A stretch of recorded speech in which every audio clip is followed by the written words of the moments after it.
Cowboys, they have 10 picks in the draft, starting at number 12 overall, Jerry Jones, and the Cowboys have made no less than 72 draft day trades since he bought the team. 72! Here he is on whether the Cowboys are targeting a running back.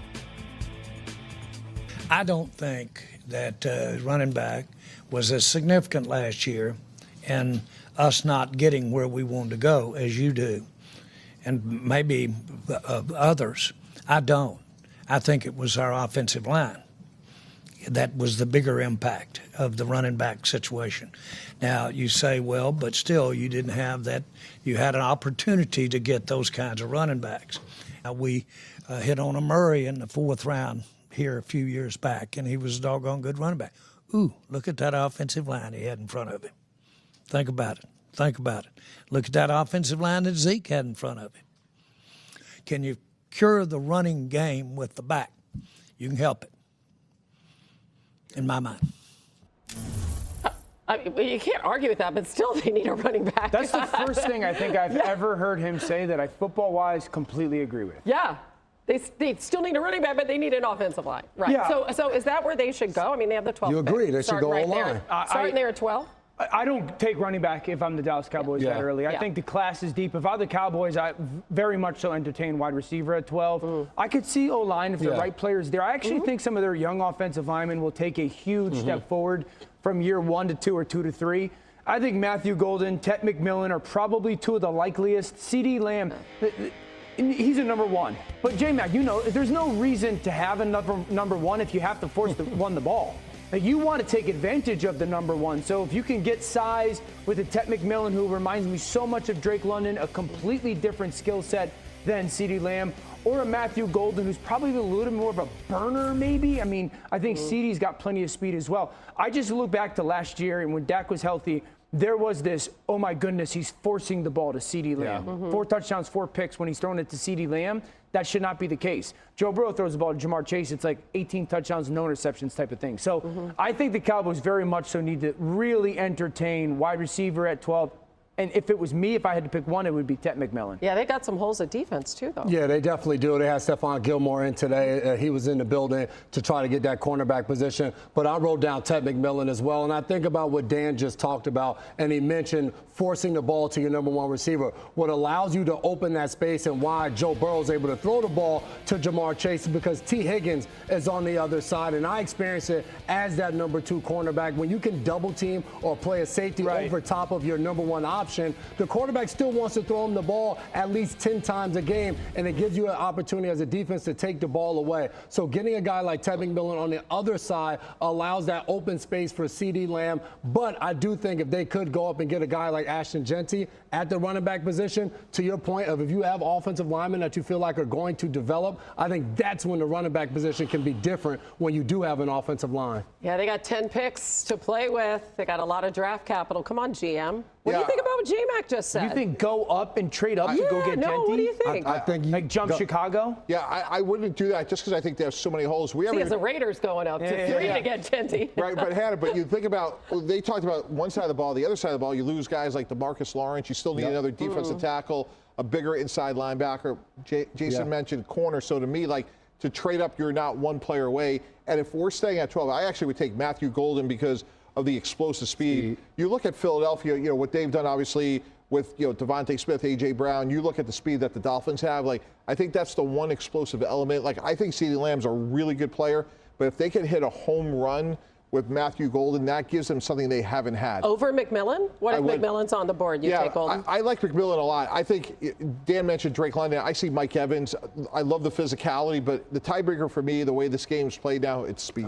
I do think the Cowboys, like, I lean towards wide receiver at 12, but if one of those offensive linemen's there and you love them, and you can get into the second round and you can get a Trey Harris from Ole Miss at the wide receiver position, you can get a Higgins from Iowa State at the wide receiver spot. I just think the Cowboys need somebody with a little bit more size as well. Like, CeeDee's a long and lanky, he's bigger than you think type of receiver, but you don't have any, like, I go back to your point of the T. Higgins. T's size just opposite Jamar is a problem for a team. So Turpin's vertical threat. Yep. I just think they need CD's such a route runner, too. Yeah. Like he's creating that space for him. You get a guy like Ted McMillan, that's your contested catch guy. You get down in the red zone, throw the ball up, third down opportunities where guys are covering them. Exactly. You can get him the ball. Yeah, listen, other than CD, they've had a receiver average more than 45 yards a game since Amari Cooper.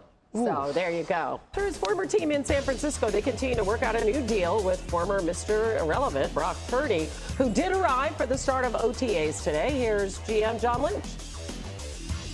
I think there's been some substantive talks that have this thing going in a good direction, and I'll leave it at that. He's a very clear-minded and not going to let other people influence like what he should be doing, and it's one thing everybody I think respects about Brock. He's done a lot for this organization, and we're grateful for him, and looking forward to having him as our quarterback for a long time. Yeah, but it's taken a long time to get this deal done, Mike T. What's the sense of urgency that they should be having here? Yeah, translating GM speak there, I think they're making really good progress on a contract, and it'll get done. Dano alluded earlier in the show, they've lost a lot of players, but I think part of that was strategic planning, that they got to get Brock Purdy signed. I think sometimes we take it for granted. I like the 8.9 yards per pass attempt, and I think he's a very accurate and somewhat underrated thrower of the football, and if you don't have one, Brock Purdy looks really good. I just can't imagine they don't get this deal done. Yeah, fourth best total QBR since coming into the league. All right, meanwhile, and it's a great story. Commanders quarterback Jayden Daniels had this to say about year two. When it's time to prepare and when those games come, I've got to know that, hey, how can I eliminate some tendencies? Stuff like that, because that's a big thing. Coaches are always trying to find tendencies of what this player is going to do so they can anticipate and hopefully get you in that situation. Dan, what tendencies does he need to address? Well, I think two things. One, their offensive tendency, and I talked about it last year, was they're just a slide protection offense, meaning they just take one side and they just go left or right, and teams will start to attack that even more in their no huddle. The second thing is they were so ridiculous on fourth down last year that it did mask a little bit of stuff. And I go back to Houston 2 years ago, C.J. Stroud's rookie year. He was ridiculously good on third and long. That doesn't carry over consistently annually in the NFL. I would expect that not to be the case for the fourth down situation for the Washington Commanders. So the reality is, can they be a little bit better and more explosive on early downs so they're not so reliant on fourth down to kind of continue to control the ball? If they can do that while still being good on fourth down, this would be one of the best offenses in the NFL. Yeah, I mean, he completed all 8 of his fourth down passes last season. But again, you don't want to rely on that. And you mentioned C.J. Stroud. Let's go there. He was asked about taking more control of the Texans offense under new OC Nick Caley yesterday. Here's what he had to say. Taking control and, being a little more pre-snap, having tools to put my guys in the best position. And that's, something that we really didn't work on these last 2 years. But even those principles I learned from, and it made me better because it added a new element to my games. From what he did with New England and LA would definitely help me, because I feel those are two schemes that I'm kind of used to in a sense. Like that's kind of what I ran and at Ohio State, what kind of New Orleans does a little bit, and he's all about me taking full ownership and running the show, and that's what I want. Man, I like this idea as a Texans fan. What about you, J-Mac? All I heard was ownership of the offense by the quarterback right there. That's what it's all about. I know as a defense, when we can go into a game plan and we know that we can game the offensive line up front and do different things at the line of scrimmage and they're not going to adjust, it's advantage us. For C.J. Stroud, getting a guy like Nick Caley, who I was with in New England, he's a guy who listens to his players and is willing to implement whatever it is that they like. I love this for Stroud, him taking the next step in his leadership on that Houston Texans team. Thanks, J-Mac. We want to take a...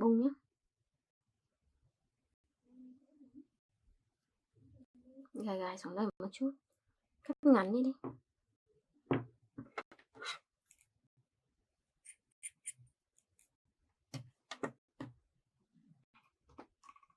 Rồi bây giờ sẽ dùng keo dán lại nhé.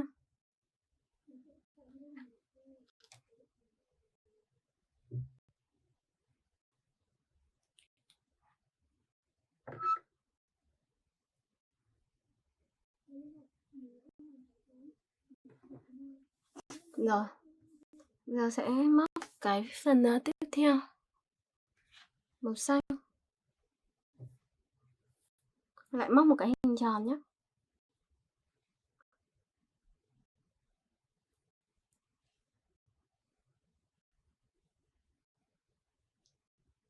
Rồi móc vào đây.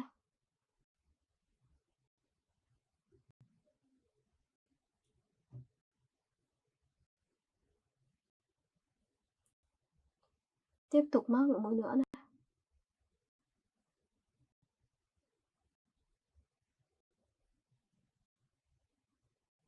Đấy, móc tiếp xuống.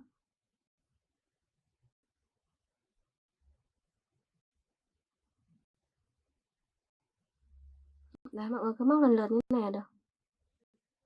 Tiếp tục những mũi tiếp theo cũng như vậy nhé.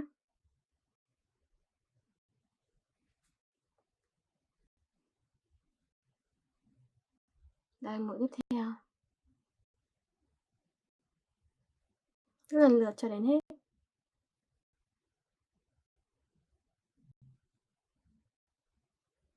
Tiếp tục.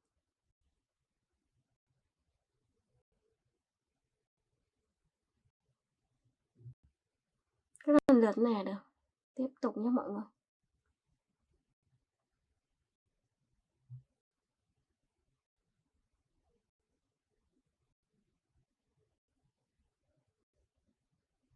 Mũi tiếp.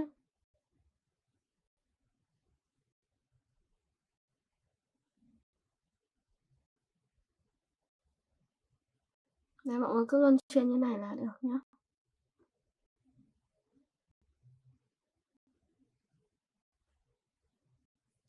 Đấy, móc tiếp vào.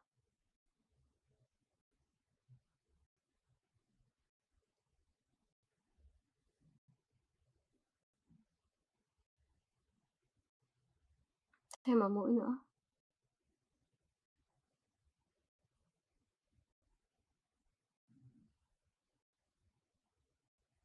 Rồi bây giờ móc nối vào đây và siết dây.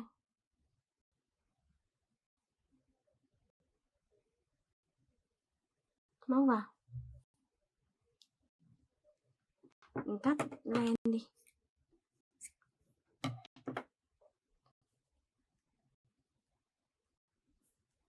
Mình lại luồn nó xuống mặt sau nhé. Lại luồn cái phần len dư nó xuống mặt sau.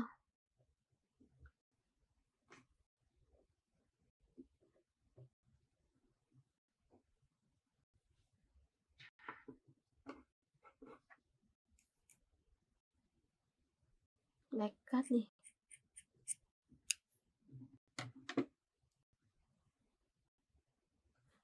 Mình sẽ dán chút keo vào cho nó khỏi bung.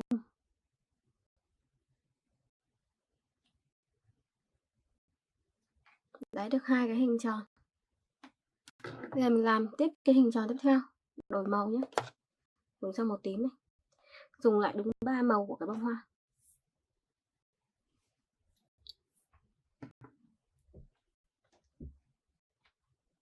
Đây, bây giờ sẽ móc một cái hình tròn vào đây.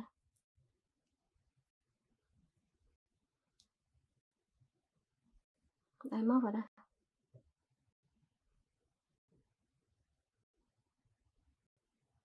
Cứ móc luân phiên từng mũi cho mình.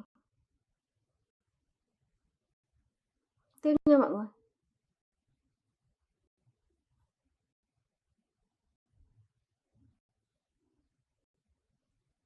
Mũi nữa.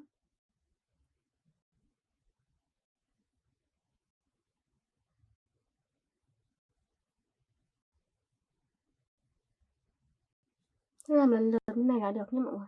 Mình móc tiếp.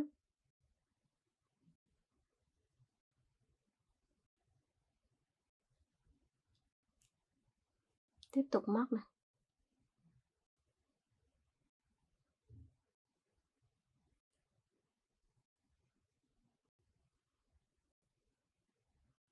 Cứ móc lần lượt cho đến hết.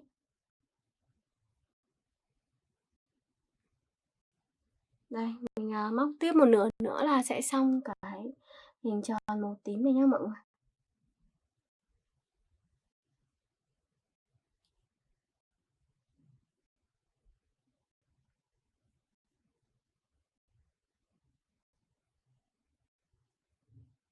Rồi móc tiếp nữa này.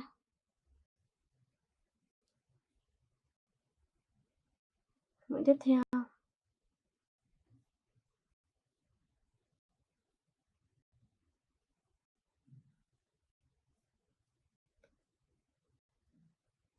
Rồi mũi nữa. Tôi luân phiên như này cho mình là được.